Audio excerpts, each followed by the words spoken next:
Marcus Aurelius was the most powerful man on earth. He commanded armies, he ruled an empire, he had everything. And yet, he wrote in his private journal about the poison eating him alive from the inside, not enemies, not war. His own envy.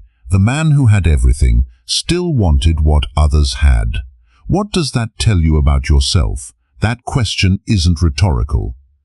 I'm asking because the Stoics, the wisest minds of the ancient world, didn't just feel envy. They studied it, they mapped it, and then they destroyed it from the root. On this channel we go deep into Stoic philosophy, not to recite quotes, but to apply ancient wisdom to the life you're actually living. In this video I'm going to show you exactly how Seneca and Marcus Aurelius understood envy, not as a moral failure, but as a logical error. A glitch in perception. We'll cover why envy is self-inflicted suffering, why comparison is a trap the mind sets for itself, and the one practice the Stoics used to dissolve it completely. If you've ever felt that silent burn watching someone else succeed, comment "I felt this" below. You're not alone. In 65 AD, a man named Seneca sat under house arrest, waiting to die.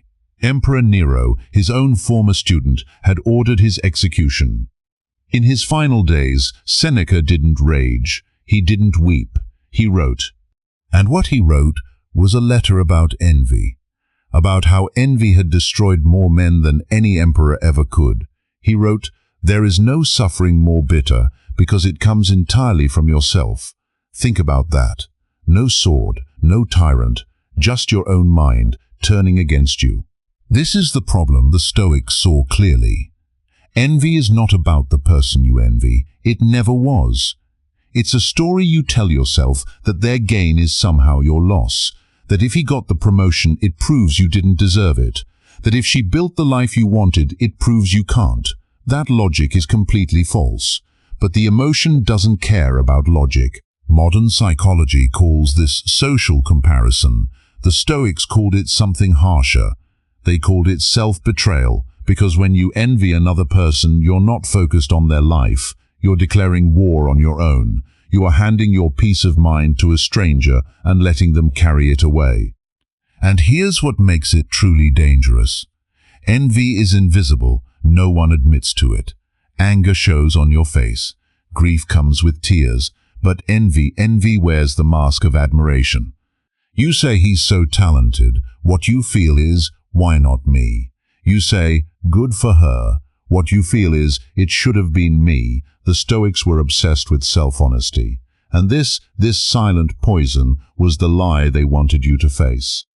Because if you can't name it, you can't defeat it. And if you can't defeat it, it will quietly consume everything you have built. So how did they defeat it? That's exactly where we're going next. According to Harvard researchers, envy activates the same neural pathways as physical pain. The Stoics didn't have brain scans, but they already knew. Marcus Aurelius wrote something in Meditations that most people overlook. He said, roughly translated, that things do not touch the soul. External events have no power over you except the power your judgment gives them. This is the foundation of everything. When you envy someone, you are making two false judgments at once. First, that what they have is genuinely good, that money, status, praise, that these things have real value beyond what you assign them. Second, that you lack something essential because of it. Both judgments are wrong. The Stoics would call them false impressions. Epictetus, who was born a slave, understood this more viscerally than anyone. He had nothing. No freedom, no possessions, no status, and yet he became one of the most respected philosophers in Rome. How? Because he understood one thing with total clarity. No one can take what is truly yours. Your reason, your character, your response to the world. Those cannot be stolen. They cannot be envied away. Envy only has power over you when you believe happiness lives outside yourself. When you think, if I had what he has, then I'd be content. The Stoics called this chasing preferred indifference, things that feel important but are not truly necessary for a good life. Fame, wealth, approval. They're not evil, but they're not the source of your peace, And the moment you believe they are, envy becomes inevitable, because there will always be someone who has more. Marcus Aurelius was emperor of Rome, and he still had to remind himself of this daily. That's not a weakness, that's honesty. The practice isn't eliminating the emotion on first sight, it's catching the false judgment underneath it, asking, what am I actually assuming right now, and is that assumption true?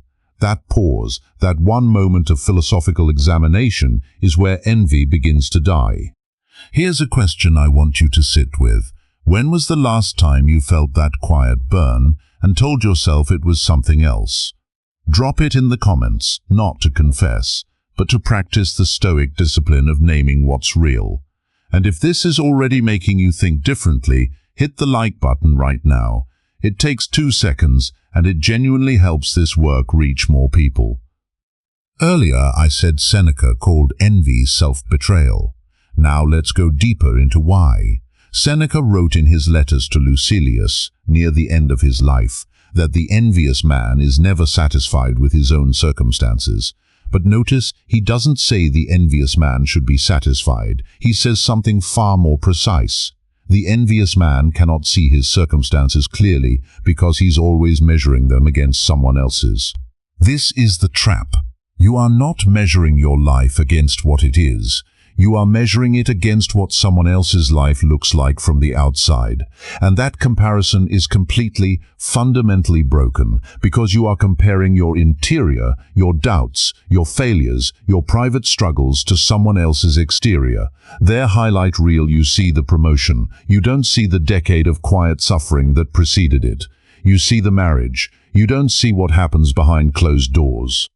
The Stoics had a practice for this called negative visualization, premeditatio malorum. Imagine losing what you have, not to torture yourself, but to see it clearly for the first time. Seneca wrote, "Convince yourself that everything fortune gives you could be taken away today. When you do this practice honestly, envy dissolves, not because you suppress it, but because you suddenly see what you actually have, the man you envied. You don't actually want his life, you want the idea of his life, filtered through your own pain." There's a story about Cato the Younger. A senator tried to embarrass Cato by pointing out a younger man who had surpassed him in wealth. Cato reportedly said, "I pity the man who has nothing to offer the world except money." That wasn't arrogance. That was a man who had completely detached his worth from external comparison. He had nothing to envy because he had already defined what mattered. This is the Stoic antidote to envy. Not suppression, not forced gratitude, clarity of values. When you truly know what you are building and why, another man's success becomes irrelevant. It doesn't threaten you, it doesn't diminish you, it simply exists in its own lane, separate from yours entirely. Now here's the part most people get completely wrong. They think the Stoic answer to envy is detachment, become cold, feel nothing, want nothing. That is not Stoicism, that is numbness, and numbness is not wisdom. What the Stoics actually taught is something far more demanding. Remember the opening. Marcus Aurelius, most powerful man on earth, still wrestled with this. He didn't write meditations to publish it, he wrote it for himself, as a daily reckoning. And in that reckoning envy appears, not as something shameful, but as a signal. This is what the Stoics understood that almost nobody talks about.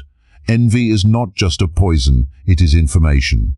When you feel that burn, when someone else's success lights something dark inside you, the Stoics would say, pay attention, because envy always points at something you want, not something trivial, something that matters to you deeply and you've been refusing to admit it. Marcus Aurelius wrote, "Look within.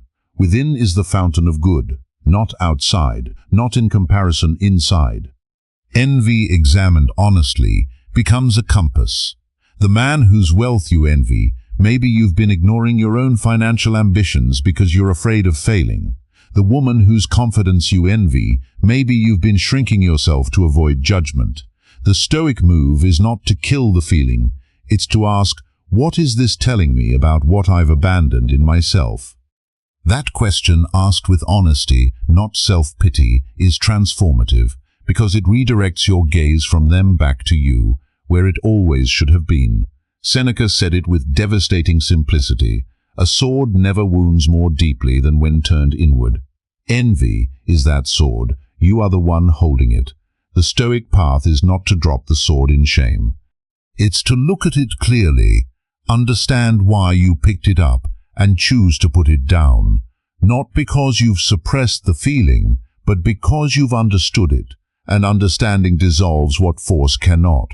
That is what Marcus Aurelius was doing in those private journals, not confessing weakness, practicing clarity. Every day, until the clarity became stronger than the poison. That practice is available to you right now, not in an empire, in whatever life you're actually living. 3 things to carry with you. 1. Envy is not a character flaw, it's a false judgment. The Stoics treated it as a logical error, not a moral failure. 2. Comparison destroys perception. You are measuring your interior against someone else's exterior. That math will never work. 3. Envy is a mirror. It shows you what you want, but have been afraid to pursue. Use it as a compass, not a wound. Marcus Aurelius didn't achieve inner peace because he had no enemies. He achieved it because he chose every single day to look inward instead of outward. That choice is yours too.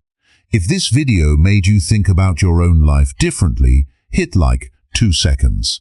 It means everything to this channel. Subscribe if you want more of this. I post every week, and the next video on how the Stoics prepared for the worst and why it made them fearless is going to go even deeper. And tell me in the comments, which point hit you hardest? The false judgment, the comparison trap, or the idea that envy is actually a mirror? I read every single one.